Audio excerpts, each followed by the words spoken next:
شہرنامہ آواز میں آج کی چنندہ خبریں حاضر خدمت ہیں۔ سپریم کورٹ نے منگل کو وزیر اعظم نریندر مودی کے وارانسی میں 2019 کے انتخابات کو چیلنج کرنے والی ایک درخواست کو خارج کر دیا ہے۔ چیف جسٹس بوبڈے کی سربراہی میں 3 رکنی بینچ نے مسٹر مودی کے انتخاب کو چیلنج کرنے والے بارڈر سیکورٹی فورس BSF کے سابق جوان تیج بہادر کی درخواست کو خارج کر دیا ہے۔ عدالت عظمیٰ نے گزشتہ بدھ کو اس معاملے میں فیصلہ محفوظ کر لیا تھا۔ گزشتہ سماعت پر درخواست گزار تیج بہادر کے وکیل پردیپ یادو کی طرف سے سماعت ملتوی کرنے کے کافی زور لگایا گیا تھا، لیکن عدالت عظمیٰ نے ان کے ارادے کو محسوس کرتے ہوئے ایسا کرنے سے انکار کر دیا تھا۔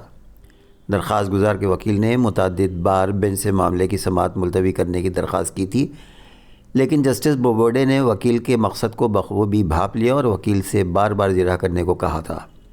جسٹس بوبڈے نے کہا تھا کہ سماعت بار بار مؤخر نہیں کی جا سکتی، یہ مقدمہ ایک طویل عرصے سے جاری ہے اور 4 بار تو وہی سن چکے ہیں۔ ادھر امریکہ میں کورونا کے متاثرین کی تعداد میں اضافہ ہو رہا ہے اور منگل کو جاری اعداد و شمار میں کورونا متاثرین کی تعداد بڑھ کر 5.9 کروڑ سے زیادہ ہو گئی ہے۔ جان ہاپکنس یونیورسٹی کے تازہ ترین اعداد و شمار کے مطابق دنیا بھر میں اب تک کورونا سے کافی لوگ مر چکے ہیں، جس میں سے 1,39,46,094 مریضوں کی موت ہو چکی ہے اور 37,69,180 مریض اس وبا سے صحتیاب ہو چکے ہیں۔ کورونا متاثر معاملوں میں امریکہ کے سب سے اوپر ہے اور ہندوستان اور برازیل دوسرے تیسرے نمبر پر ہے۔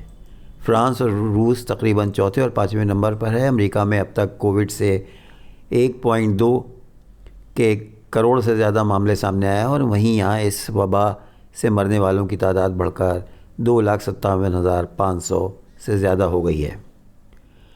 اور اب آخر میں ایک دلچسپ خبر۔ بلی کی میاؤں میاؤں کو سمجھنے کے لیے حال ہی میں امیزون کے سابق انجینئر نے ایک ایسی ایپ تیار کی ہے جو بلی کی آواز کا ترجمہ کرتی ہے۔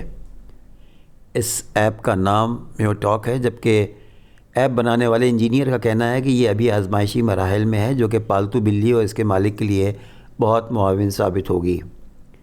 تحقیق سے یہ بات سامنے آئی ہے کہ بلی جب میاؤں میاؤں کرتی ہے تو اس کے تقریباً 9 مختلف ارادے ہوتے ہیں اور وہ ان ارادوں کے اظہار کے لیے مختلف انداز سے میاؤں میاؤں کی آواز نکالتی ہے۔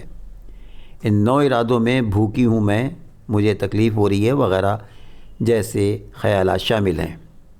اس ایپ کو ایپل اینڈرائیڈ دونوں صارفین پلے اسٹور سے ڈاؤن لوڈ کر سکتے ہیں اور ایپ ڈاؤن لوڈ کرنے کے بعد مالک کو ایپل کے ذریعے بلی کی آواز کو ریکارڈ کرنا ہوگا، پھر ایپ بلی کی آواز کا ترجمہ کرے گا۔